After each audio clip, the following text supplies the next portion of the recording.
I'm Megan Skidmore, and welcome to the Beyond the Shadow of Doubt. I'm a woman, daughter, sister, spouse, mother, life coach, and person of faith on a mission to normalize asking questions and allowing doubts on a faith journey and all aspects of life. Join me as I bring this traditionally taboo topic out of the shadows of shame and into the light. I firmly believe we normalize through more talking and engaging in discussion. More talking peels back, exposes, and erases the layers of shame associated with asking questions and allowing doubts. When we are more authentic about our journey, we are more powerful because shame has no power in the face of authenticity.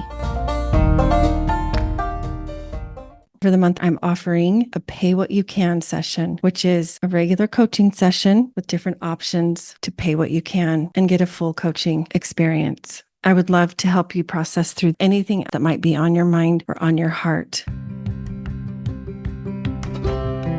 First Friday's free coaching, a confidential group to bring all the questions, vent frustrations, share fears, express doubts. Navigating a new and uncertain reality is hard enough. Let's remove the worry of judgment from others. In this group, I will help you help yourself so that you can be there for your child, family, loved ones, and for you too. Click the link in the show notes to sign up. You must complete the agreement. Welcome to today's episode, whichever podcast you're listening on. This is Megan Skidmore, and I'm so happy to be here with Ashlie or Ash? Sorry. Ashlie, but either one is fine. Okay, you have Ash on your window here. And Emilie. I reached out to you all not too long ago. I don't know. Time hardly means anything anymore. And said, what if we did a podcast episode together? I've been podcasting for a little over 2 years now, and I noticed when y'all started popping up in my feed and with mutual friends, and I was like, yes, another person, another, podcast that's addressing these conversations that maybe in our communities that are closer to home don't necessarily happen. And so I've been thrilled to watch you all grow and put out episodes.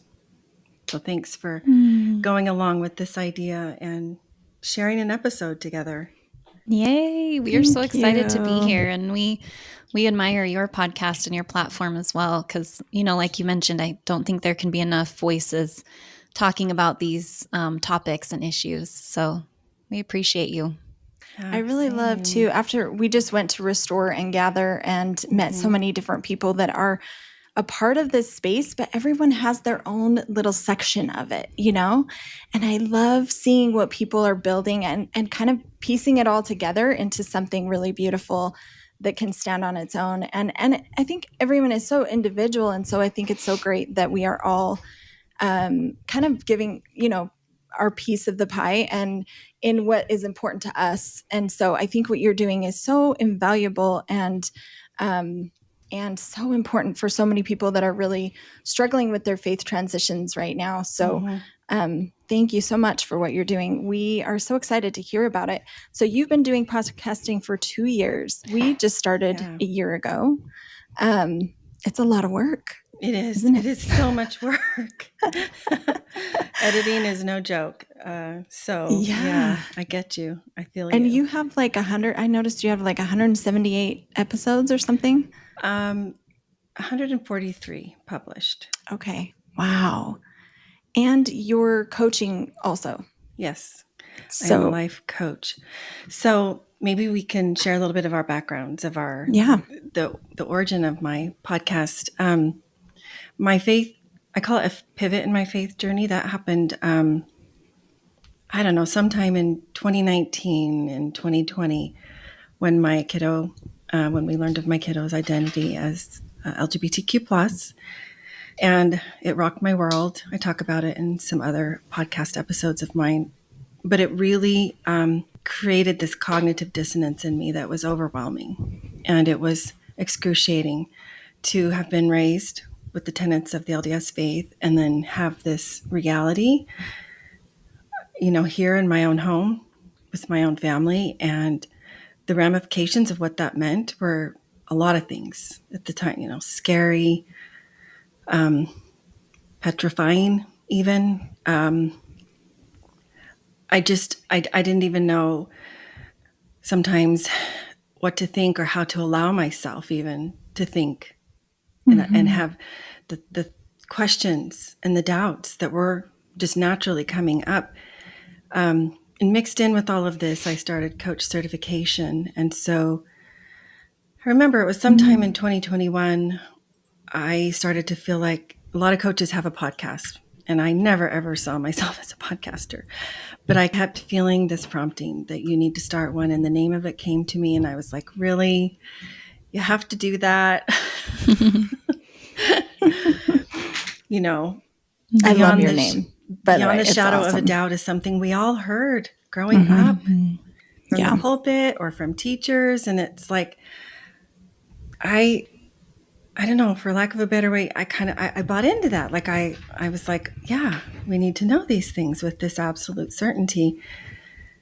But I realized what was going on for me in this process of my trying to reconcile, my faith and my family and our reality.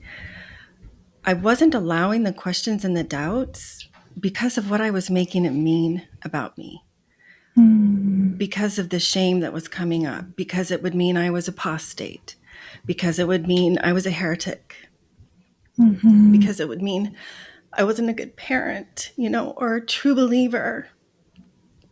Wow, I haven't thought about all that in a while, but I knew what I knew about me and about my heart and about my relationship with the divine, which that connection was one of the things that stayed, that was constant. I'm not saying there weren't times that I wasn't frustrated or even angry at God. I'd be lying, but I still knew that connection was there. So when I finally just said, okay, I'm going to start this in 2022, I released my first episodes and wasn't originally going to have guests, but that was another thing that came along later. And I'm glad that I did, because it's actually been something that's been very therapeutic for me to have these conversations. Conversations that most aren't, for whatever reason, able to have right now in their journey. So yeah, that's kind of the start for me. And I purposely dropped the A from beyond the shadow of a doubt in an effort to try to shine light on this concept and how we conceptualize doubt, that it's not a negative thing. It's a good thing. It's part of a faith journey. It's healthy. It's healthy to have them. Absolutely. Yeah. We always say that our guests heal us 100%. We kind of started doing this for ourselves, and we're so happy that other people are coming along for the ride and learning with us and healing with us also, because I think it's such a journey of healing and just a spiritual journey in general as well.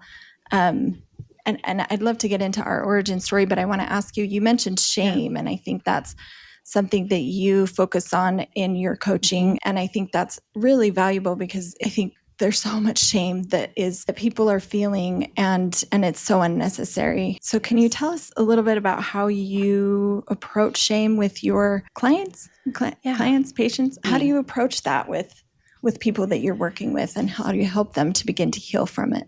Yeah, that's a really good question. I have learned that shame, at its very basic level, it's an emotion. It's a feeling that we have, just like sadness, or sorrow or joy or fear.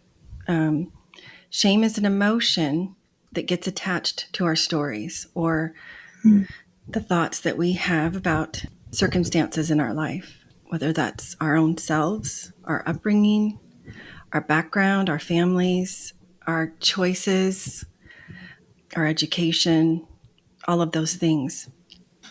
And so when we've attached this meaning that there's a certain place we need to be or should be or are supposed to be here, and there's this gap, then we fall into that comparison trap, and shame or not enoughness can sneak in.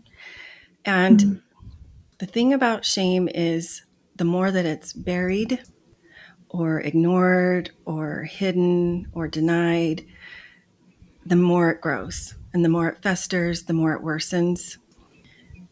Shame just thrives in environments where it's not safe, where there's not emotional, mental, or spiritual safety to talk about it.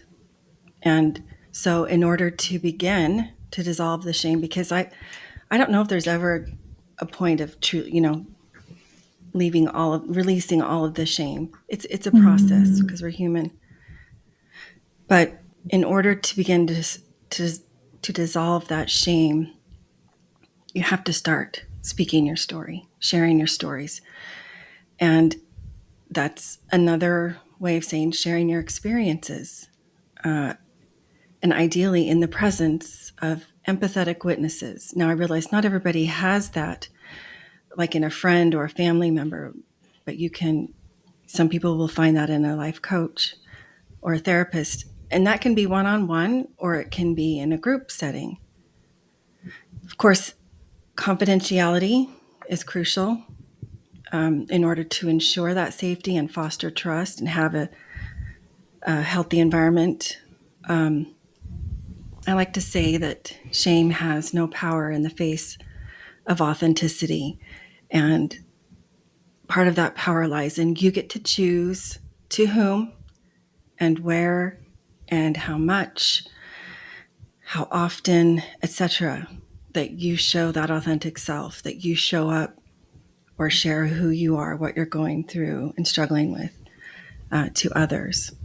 So, yeah, does that help answer the question? I love it. Yes. I love the authenticity part. I think that's something that I talk a lot about on my account is, we can't abandon ourselves in our spirituality. And I think too often people do, or they put themselves lowest on the totem pole. And I totally believe in spiritual authenticity and, spiritual uniqueness. I love how unique everybody's spirituality is. Even if we're in the same church, our spirituality will be so different still. And that's what I love. So yeah, that's such an important message about shame too. Thank you for sharing. Yeah. I like that you said not enoughness too. I was talking to I'm now in Young Women's, and I was talking to our young women about shame, and it was hard to define. And so I think that would be really a great, everybody has not enoughness at times, I think we all feel like, oh, I'm not enough for this specific thing or for this, or I did this, so I'm not enough. I really like kind of simplifying like that. That's really beautiful and helpful. Maybe beautiful isn't the word, but helpful, I think. I think the crazy thing is who said we have to be enough? And what's the definition of enough anyway? Everybody's is going to be relative to their situation. And I think the important thing is finding value in you and defining you for you, not relative to something or someone else.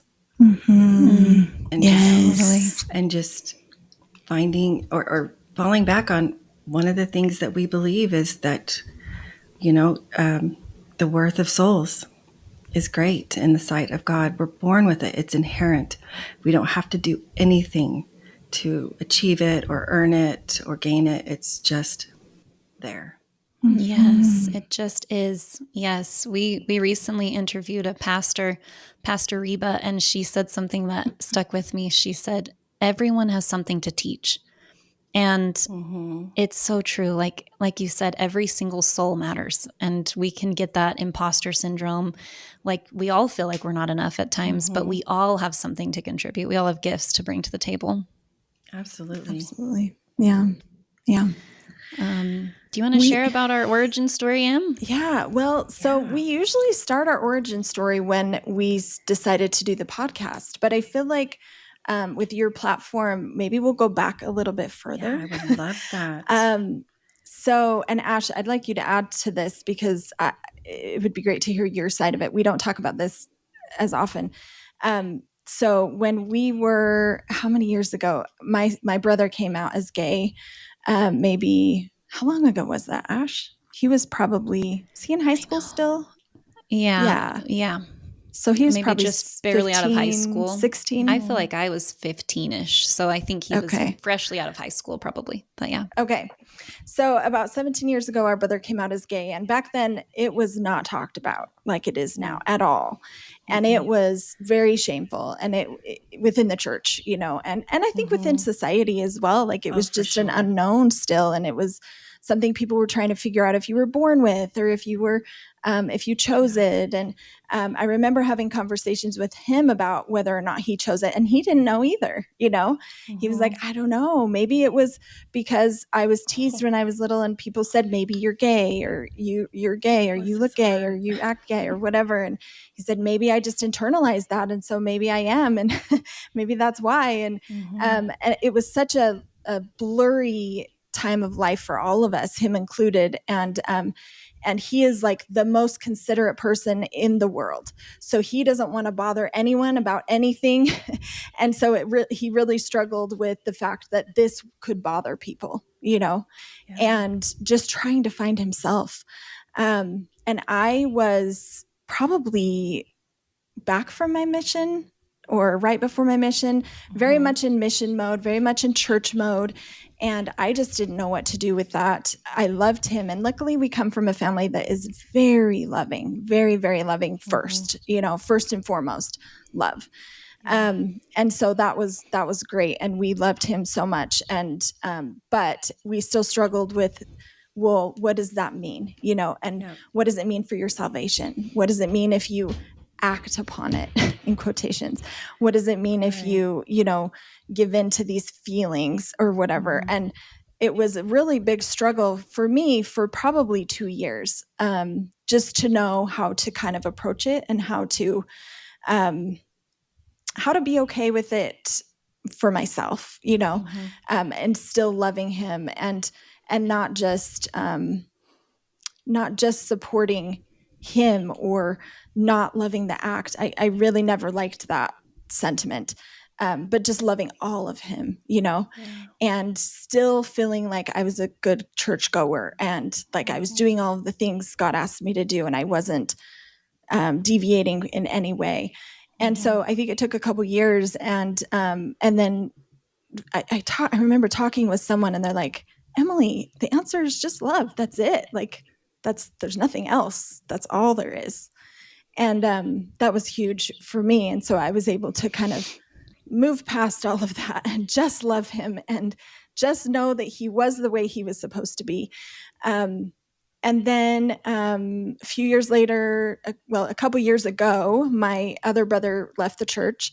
And Ashlie, my sister, the Nuanced Mormon, started an account before my brother left the church. And that kind of, kicked up the dust a little bit for everyone. I think we were all like, wait, what do we believe? Like, where are we at in our faith journey and our spiritual journey?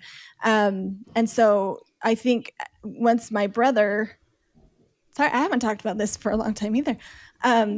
Once my brother, that's just 13 months younger than me, we're very, very close, he left the church. It caused me to really reevaluate and go, wait, what are the parts that we love? And what are the parts we can be okay with letting go, And so I kind of recently really have deconstructed. And that's really right in the middle of it. I asked Ashlie to do this podcast with me. And I think I started this because I needed something to heal. And I wanted to know about other things. I wanted to know not just about the things I've always been taught and the things that are in my lane and in my bubble, but I wanted to know about others, about other people of different faiths, other spiritualities, other religions. And so we started looking into this, and luckily we have a really solid foundation of kind of wanting to know more about other churches, because our grandma Maxine was LDS and our grandpa John was Catholic, and they had a picture of the prophet and the Pope side by side hanging in their house. I love that.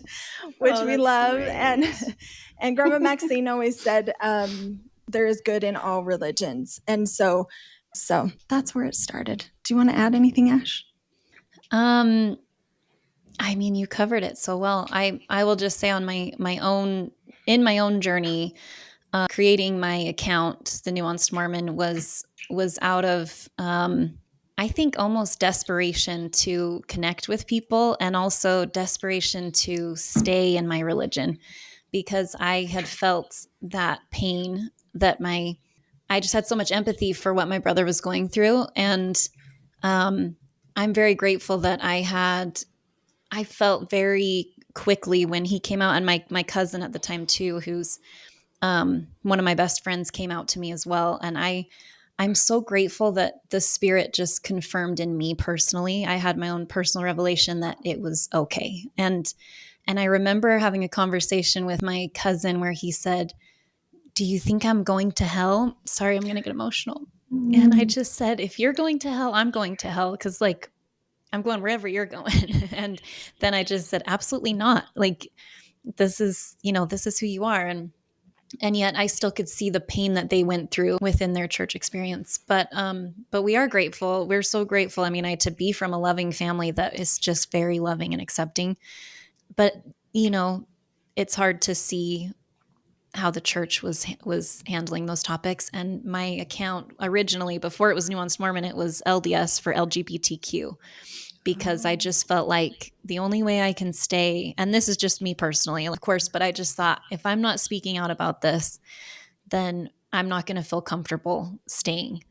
And so I created it, and meeting different people, like you mentioned, Megan, it's so healing. It really healed me so deeply. And so when Emmy came to me with the podcast idea, I thought, oh, this will be what my account has been. Like, this will help heal you. And surprisingly, it's continued to heal me too.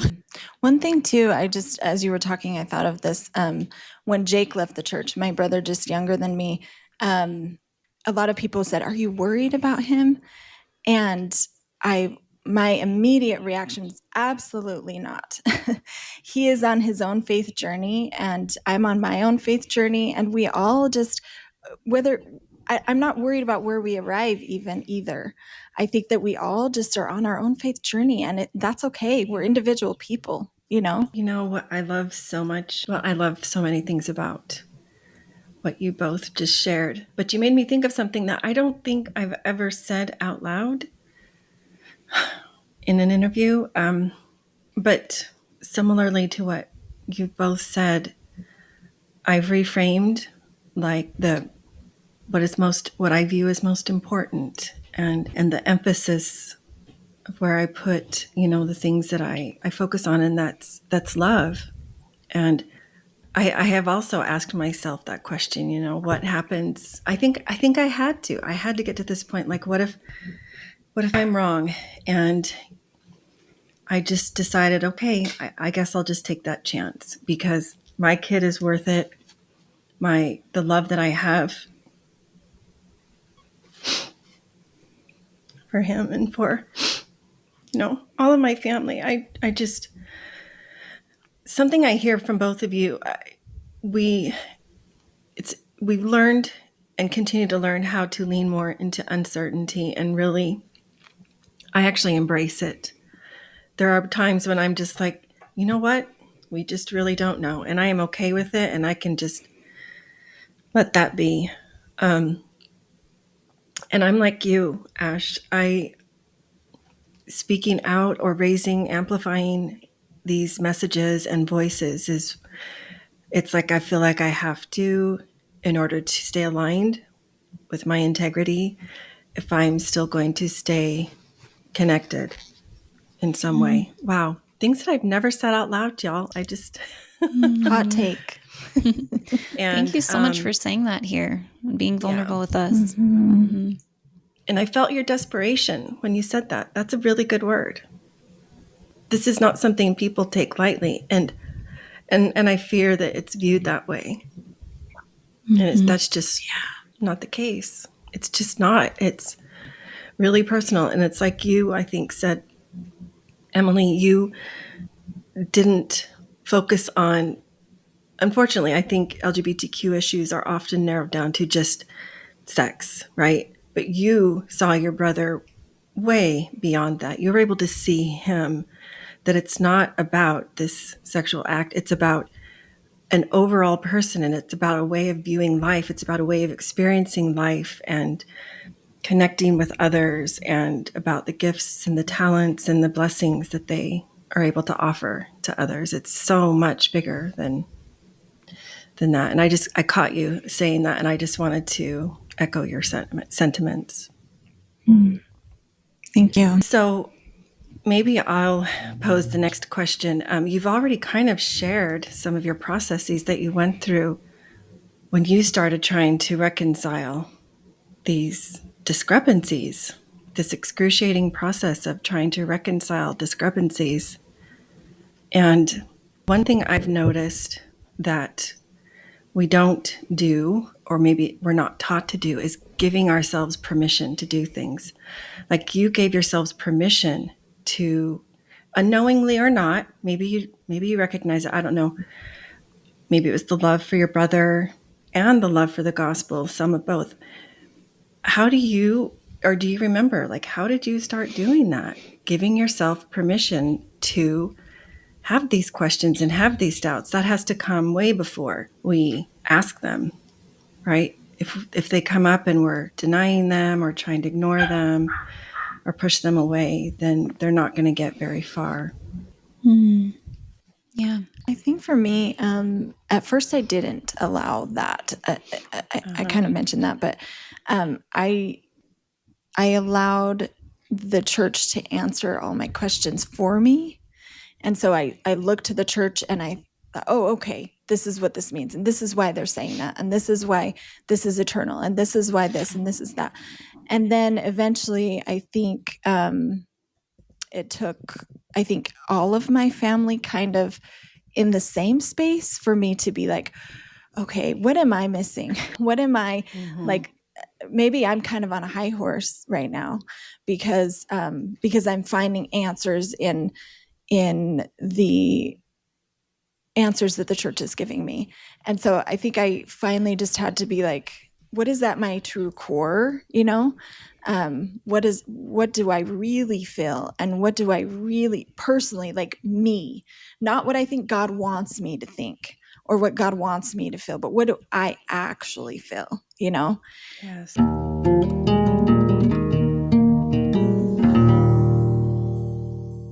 Brene Brown said, living into our values means that we do more than profess our values. We practice them. We walk our talk. We are clear about what we believe and hold important, and we take care that our intentions, words, thoughts, and behaviors align with those beliefs, end quote. Identifying your core values is like thinking ahead of time. It reduces decision fatigue. It becomes your North Star, guiding you as you navigate new decisions or decisions you've come to realize that perhaps you didn't get to choose in the first place. Click the link in the show notes for my Determine Your Values guide. Take the first steps to living a values-driven and aligned life. Identify what matters most to you.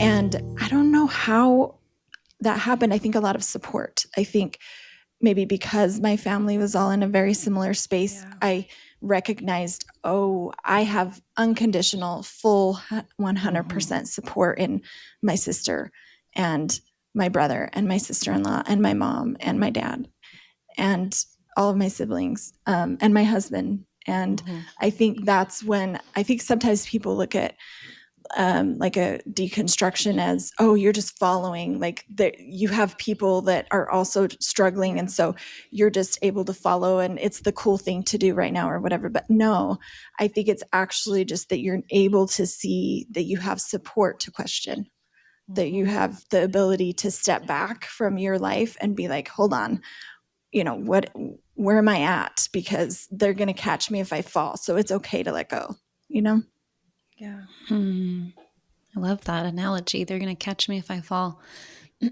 That's huge. And I think that what's wrong with wanting to explore what your family explores? I think in raising my own children now, I think I will always consider myself LDS or a Mormon.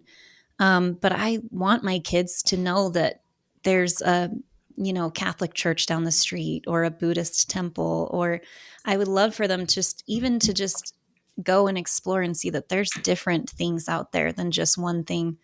But yeah, to answer your question, I think when I started to feel a little bit off, like my conscience wasn't matching with some of the things that I heard at church. I think it wasn't easy. And there were times, like I talk about this on my account, but I haven't in a long time, but there were days where I would lay on the floor crying, and it's going to make me cry right now just thinking about it. But, I'm not an angry person at all. I'm very non-angry. But I remember driving to the temple downtown, and I was pounding my steering wheel, and I was just so angry at God. And yet I was like needing God more than ever, which reminds me of like my 5-year-old throwing a tantrum, just angry. They're so angry that they didn't get what they want or something. And yet all they really need is a hug. Like I obviously was needing comfort, and that came with my account, and it's come more with the podcast. And so we have these tattoos, Emmy and I, on our wrists that are Jean Valjean's prison number. And to me, it's like my CTR ring. And I've learned that the choose the right thing, it's a cute thing to say as a kid, but it's really difficult in practice because there's not always a clear-cut right answer. And to me, the whole story of Les Mis is spirit of the law over letter of the law. Yeah. Like when I drop my kids off at school, I say, listen to your intuition, that moral compass in you that's going to tell you what's right for the situation, not necessarily what's right on paper, but what's right for the situation. A theme that I kind of heard from both of you when you, Emilie, were talking about in the beginning, you were kind of looking to external sources for validation, like to the church, right? And then Ashlie, that experience where you're driving to the temple and just angry and pounding on the steering wheel. I mean, that's real raw emotion. And there's a reason for those things, right? I think you have to learn to separate yourself, to differentiate yourself from this. What's the best way to say it? Like, I don't know, if groupthink or just this idea of conformity that, and what your intuition was telling you was your truth, is what you needed to do. I truly believe if we don't listen to that, we make ourselves physically, emotionally, spiritually ill. Like it's all connected, and it'll show up in one way or another. And, I love that you're both mentioning how you have this safe family. It helped that you had others in your family that were getting curious and saying it out loud and talking about these things. And not everybody has that. And so I especially love that you are opening your arms. You're opening your space for others to be able to feel welcomed in. For many, I know podcasts can be a lifeline. And so it's not lost on me that you're opening up this space for others to feel that safety and that love that you have felt in your own families. And I think it's important for people to remember that it's really vulnerable and scary, but it does help people. I think what you're doing is doing that so much as well. And last year we went to a Restore gathering after Restore. We didn't make it to Restore, but we went to a gathering afterwards. And that was the first time I felt very, very, very validated in exactly what I was going through. I was teaching gospel doctrine in my ward, and I felt like I was talking to nobody. I felt like I was just saying all of these words, and nobody was really reciprocating or internalizing or agreeing or whatever with the things that I was saying. And really, I was just mostly talking about love. But But I think in that group last year, I found some other people that were also doing the same thing. And they're like, oh, well, you'll find the people that will come up to you and tell you how grateful they are that you're opening the conversation. But I didn't. I wasn't. I wasn't finding that in my ward. But then little by little I did. And I asked to be in Young Women's just recently. And after teaching there for 2 years, because my daughter's in there and I just kind of want to be a part of what she's being taught. And so, and the Young Women's president was great. And she's like, I need you right now. I said, whenever you need me, I'm here. I'd love to be in there before she's out of there. And she's like, I need you now. So, I'm in there now. And after I left, I got all these people that came up to me and they're like, oh, we miss your lessons. I'm so grateful for everything you said. I'm like, that would have been good to know like 2 years ago. But my point is that they're out there. Like it really is helpful, even though it is so vulnerable. And what we're doing and what you're doing, this is extremely vulnerable because we do share a piece of ourselves that is very personal and sacred and special. And difficult and hard and tragic, but it's really important that others know that there's a safe space that they can also share and be comforted and be supported. And I don't know if you all have found this, but I find that vulnerability begets vulnerability. Like when you open up your heart and your soul and your story to others, it just naturally invites them to do the same. Now, whether or not they choose to, that's up to them and that's fine. And it may not be right in that moment, but I have found that people then know you're a safe space and they'll share things with you. Mm-hmm. And that's sacred ground. Yeah, absolutely. Oh yeah. I mean, our podcast name is That's Church, and we feel it. We feel church within these spaces and conversations.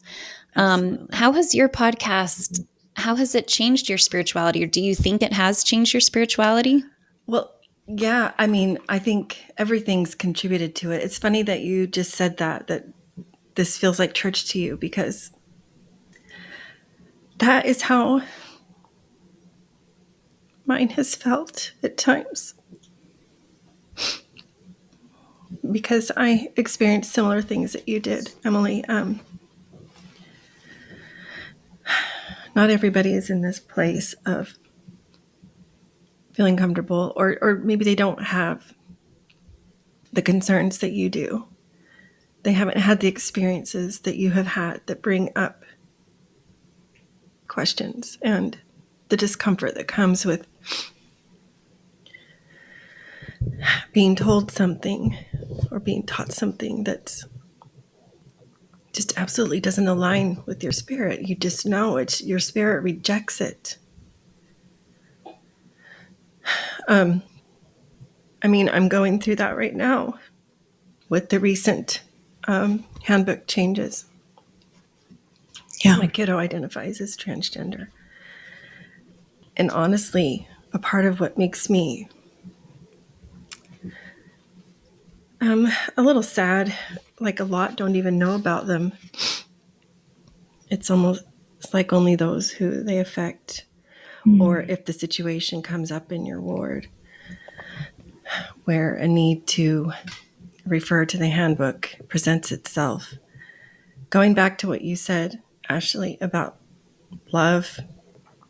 Well, actually, you both did. You were talking about your gospel doctrine lesson on just love. I try to find the love in those policies. I don't find the love of Jesus Christ in those policies. Mm-hmm. What I find are perpetuation of stereotypes and mispresenting an individual. And it's an opportunity for those that aren't willing to step out of their comfort zone. They don't need to. They can just point, well, look, it says this right here. And so I'm doing it right, versus leaning inward and listening to what their intuition is telling them, seeking to connect with that and ask themselves, does that really align? Because our leaders are not perfect. Nobody is. And I'm not speaking ill against them. I'm just, there have been times when things have changed in the past because of error, sometimes grave error. And so, yeah. Amen. This, they're human. This podcast has been a way for me to process a lot of things that those in closer proximity aren't ready or in a place to talk about. And so it's been super healing for that reason. I interviewed a fellow mama she actually has a transgender child and a non-binary child. And we had a very open, candid, respectful discussion about that. And so healing, so good to be able to feel like you weren't alone and that others could see that you're not, I don't like using this word, but I can't think of it. You're not crazy. I can't think of another way right now to describe that feeling. I don't anyway. I think that's a great word because everyone can feel that. Yep. Yes. I just briefly, I remember when the trumpet fire talk was given, and it sounds like it was a similar experience to what you're going through right now with the recent handbook change. And I just remember staring at the wall. I just was completely numb. And I remember thinking, because people were saying all these different things, and, you know, they were like, Elder Holland's tears are fake. And I just remember thinking, no, he's really crying, but he's crying about the wrong things. He's perpetuating the problem. And we don't, our LGBTQ plus community doesn't need our tears. They need our love and support. And there's a huge push, and things are changing and people are becoming more authentic, especially this next generation coming up is I think the most empathetic and loving generation overall that we've seen. And so there's this wave of acceptance coming. And I think with that much acceptance and love coming, there's quite a few people that are feeling a lot of fear. And I think that's what's manifesting right now. I've always felt like help is needed from the inside and the outside on these things. And, progress will march on in those senses. And I'm just so grateful that your child has you as their mom, because I'm going to cry again, but we see how big of a difference that makes. We saw how big of a difference that made for our brother having our parents versus some other stories that we've heard. And for a church that claims to be family oriented and families are forever, it's really sad to see families that are rejecting children over this. It's so the opposite of what we should be doing.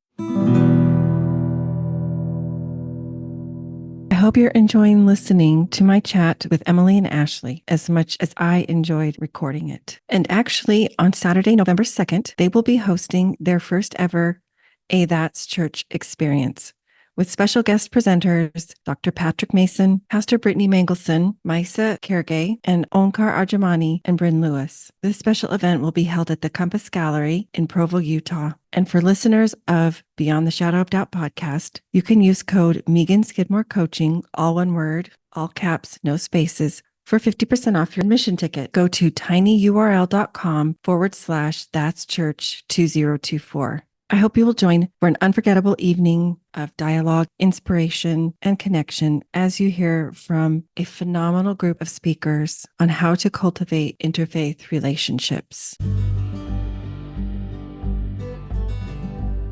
Beyond the Shadow of Doubt podcast is a proud member of the Dialogue Podcast Network, which is part of the Dialogue Journal found at dialoguejournal.com. Founder Eugene England was a Mormon writer, teacher, and scholar who wrote, "My faith encourages my curiosity and awe. It thrusts me out into relationship with all creation and encourages me to enter into dialogue. My hope is that this podcast is an extension of that vision."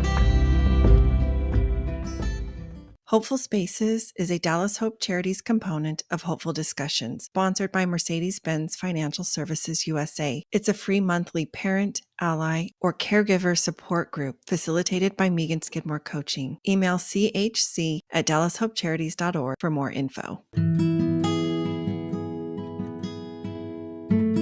Visit meganskidmorecoaching.com to find this podcast and additional free resources, including the link for a complimentary coaching session. Follow me on Facebook or Instagram for more, or to send me a DM. Help the podcast grow. Please follow, review, and share with a friend.